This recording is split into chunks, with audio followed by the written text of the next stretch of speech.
just invite then the speakers who are in the room maybe just to come up to the stage, and we might have time for a few questions. Erica, have we any coming through from Slido? And please feel free in the room to put your hands up if you have any questions. This mic, yeah, perfect. There's quite a few questions coming in from Slido, so thanks for those. Feel free to enter more if you'd like.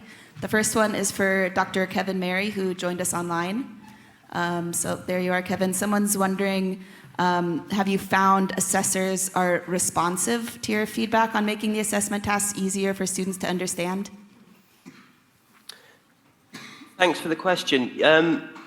On the whole, yes. And the main reason for that is because obviously the key concern for most teaching staff is that their students are achieving good assessment outcomes.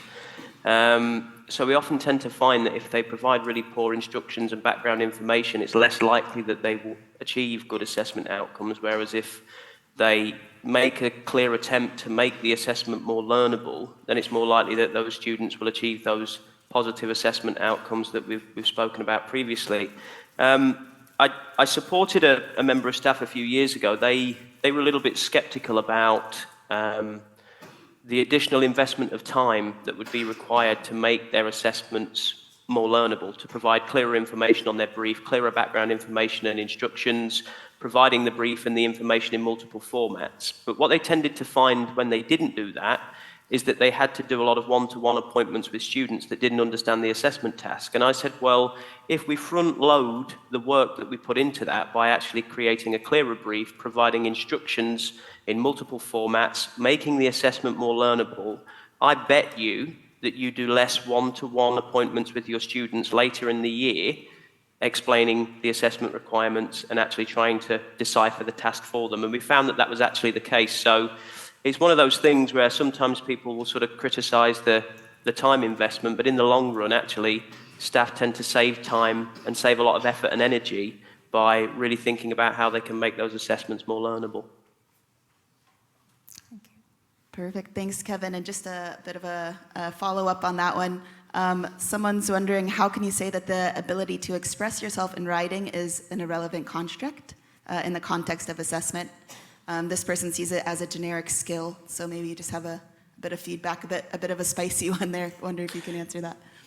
Yeah, well, it entirely depends, doesn't it? Obviously, the example I used was the demonstration of biology knowledge. Well, the demonstration of biology knowledge isn't limited to writing about it. And I would say that occupational relevance is also important in that particular aspect. So, if I was working with a group of healthcare professionals, I would probably want them to demonstrate their biology knowledge in a practical way in consultation with a patient, rather than writing about it as part of an essay or a report, because it's far more occupationally relevant. Obviously, it depends on the nature of the students, the nature of the subject, the nature of the topic, but obviously the demonstration of that biology knowledge isn't limited purely to writing about it. If the learning outcomes for a particular assessment stipulated that learners must demonstrate that they are proficient in writing and communicating in writing, then fine.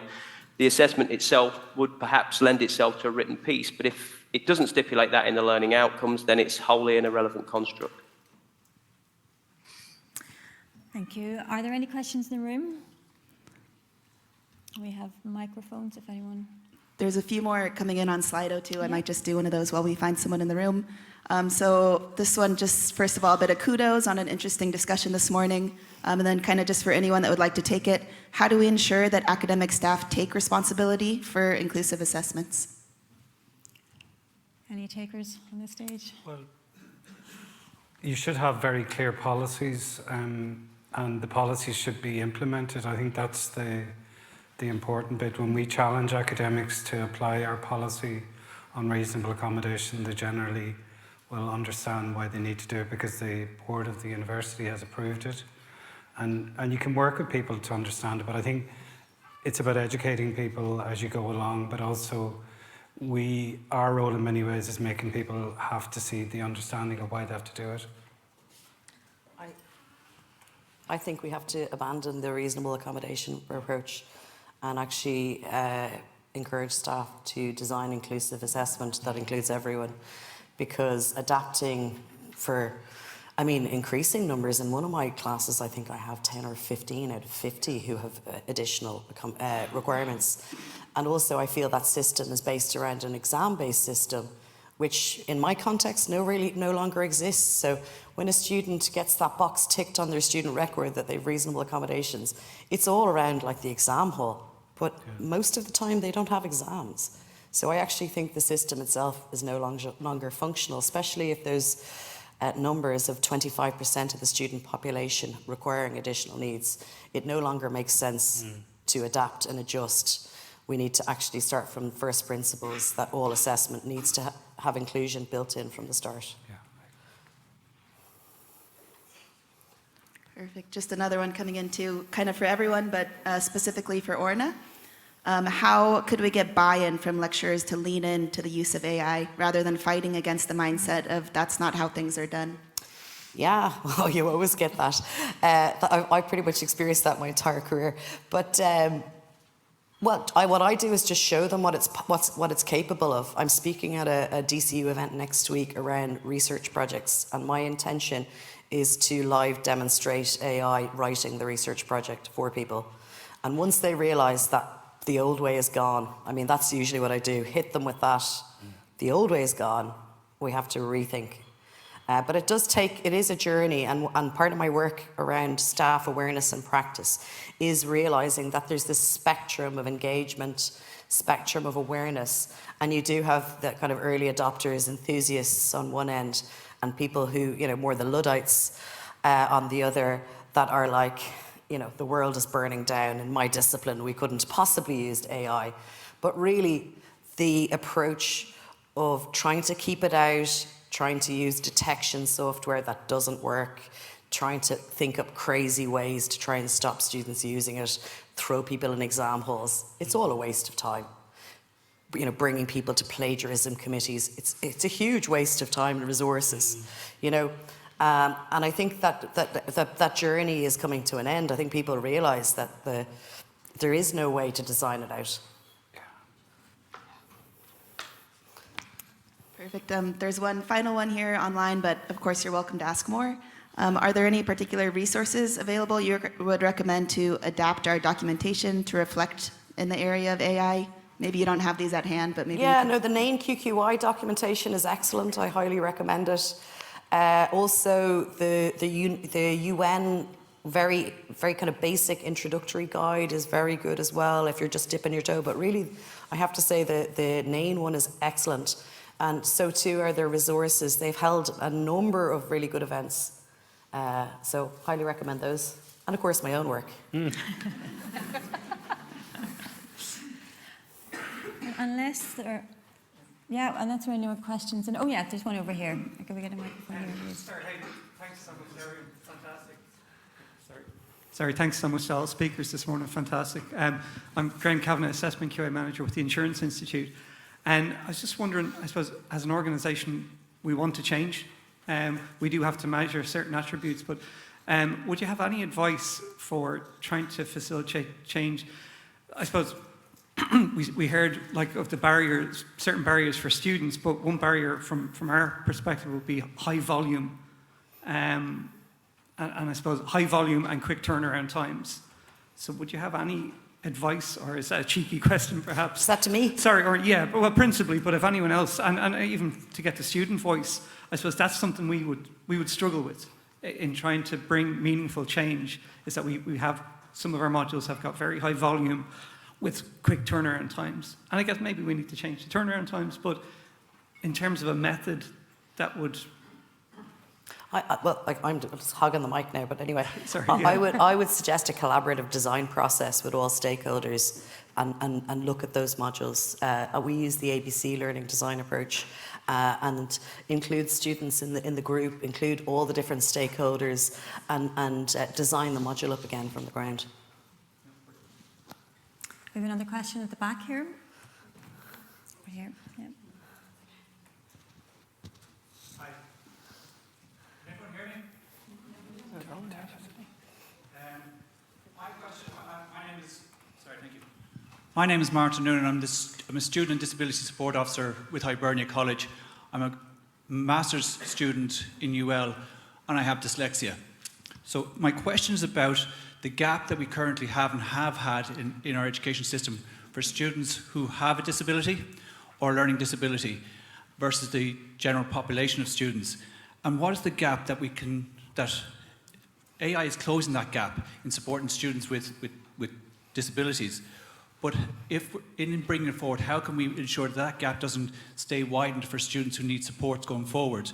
And how can we make it more inclusive so they can participate with it and be, at that same level? I still see there's a reasonable accommodation need for students.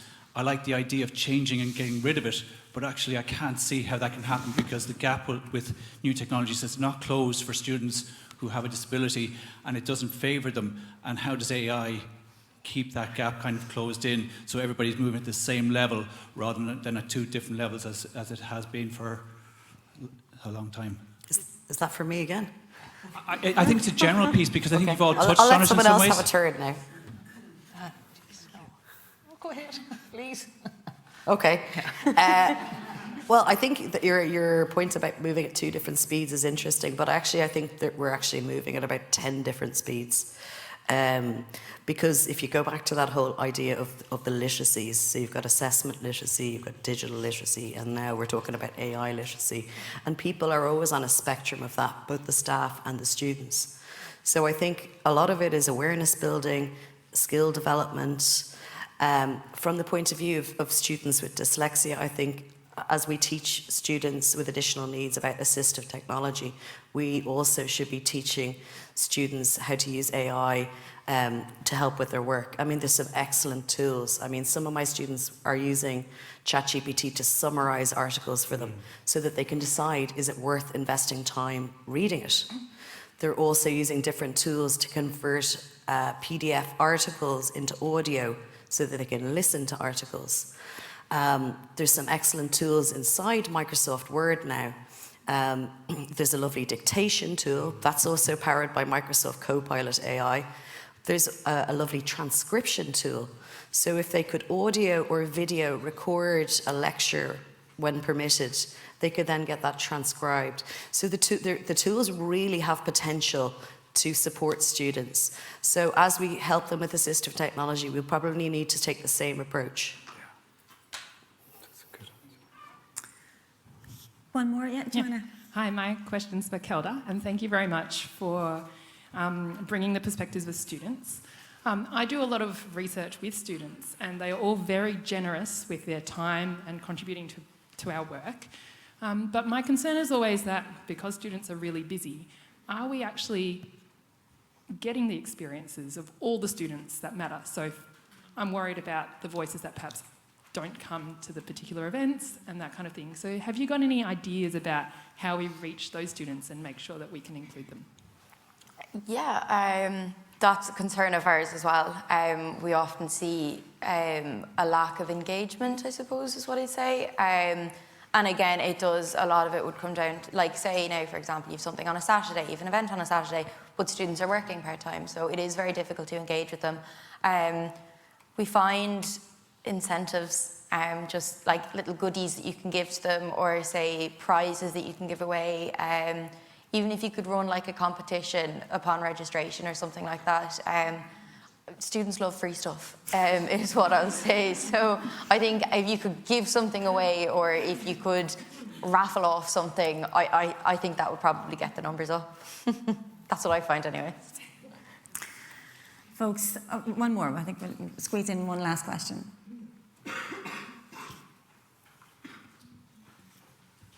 Thanks so much.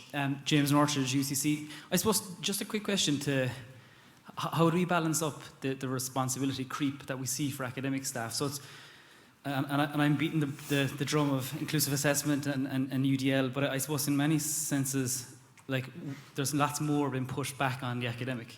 So I'm just curious in terms of the panel's approach of, we can get rid of reasonable accommodations, we can, push university-wide policies, but in essence, there is an awful lot of, responsibility creep, and how do we balance, like, it's an awful lot of work to run somebody through the ABC model of redesign, and we've been through it, and it works fantastic, but not every academic will do it. So I'm just curious, what are the baby steps we can take, and how can we go back to the people that are in this room and the people that are online are undoubtedly the converted, So how is it that we, I suppose, touch base with the ones that maybe don't even know what this event is on, don't know that inclusive assessment is something that's important.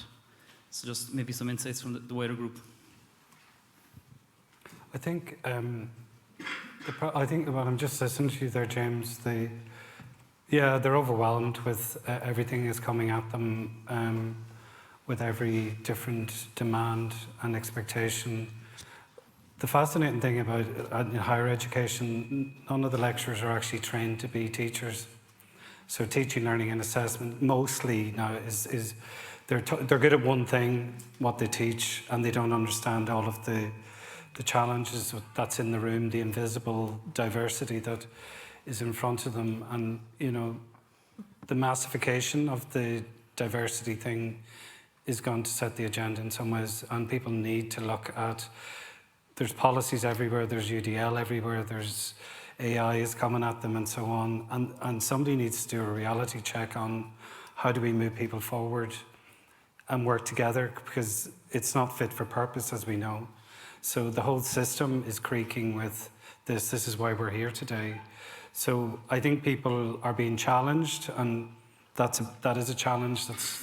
But in many ways, the students are way ahead of the academics and in system changes. They don't want to be taught or assessed in the way that that's going on, and they hopefully are beginning to say that in their universities and colleges.